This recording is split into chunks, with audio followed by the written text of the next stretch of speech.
नमस्कार, इन खबर में आपका स्वागत है। माफिया डॉन अतीक मारा गया। मारे जाने के बाद उत्तर प्रदेश सरकार और पुलिस के सामने ढेरों सवाल है कि इन 3 शूटर्स के पीछे कौन।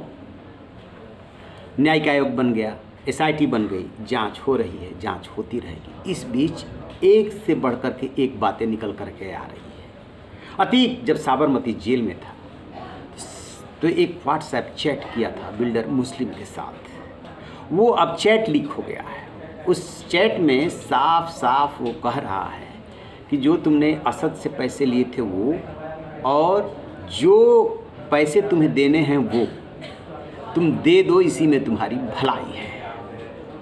इसके बाद उसमें गंदे शब्दों का भी इस्तेमाल करता है और कहता है कि दे दोगे तो उधर से ध्यान हट जाएगा, नहीं तो फिर समझ लो।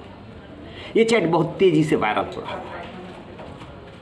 अब अतीक की कारस्तानी एक एक करके सामने आ रही है। देखिए, होता क्या है कि जब आपके अच्छे दिन चल रहे होते हैं तब अच्छे मतलब सब कुछ अच्छा हो रहा होता है, लेकिन जब बुरे दिन आते हैं तो चारों तरफ से मुश्किलें एक साथ आती हैं। अतीक और अशरफ मारे गए।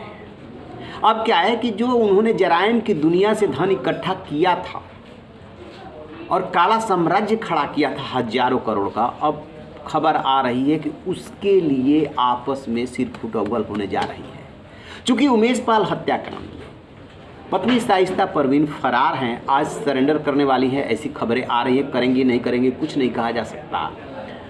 तो अतीक के जेल जाने के बाद शाइस्ता परवीन ही उस काले साम्राज्य को संभाल रही थी, रुपए पैसे के हिसाब को संभाल रही थी, कहाँ से कितना पैसा आना है, फिर कहाँ जाना है। क्योंकि जो ये पैसे उगाही करता था, रंगदारी वसूलता था, उसमें एक चुनाव टैक्स भी था। दो तरह की पर्ची बनवा रखी थी, एक सफ़ेद और एक गुलाबी। गुलाबी पर्ची 3 से 5 लाख की थी, सफ़ेद वाली पर्ची 5 लाख से ऊपर के लिए थी। और ये हर जिसको भी वो भेज देता था, छोटे व्यवसायी को छोटी पर्ची, बड़े व्यवसायी को बड़ी पर्ची, बिल्डर्स को उसको पैसा हर हाल में पहुंचाना होता था। इस तरीके से उसने हजारों करोड़ का साम्राज्य खड़ा किया। और अब खबर आ रही है कि उसके मरने के बाद जो बिल्डर्स हैं, जो व्यवसायी हैं, उनकी उस पैसे पे, संपत्ति पे नियत खराब हो रही है। और चूँकि शाइस्ता परवीन हिसाब किताब रखने लगी थी, इसलिए उसको सारी बात की जानकारी है। लिहाजा अब उसके सामने सबसे बड़ी चुनौती हो गई है उस काले साम्राज्य की रक्षा करना।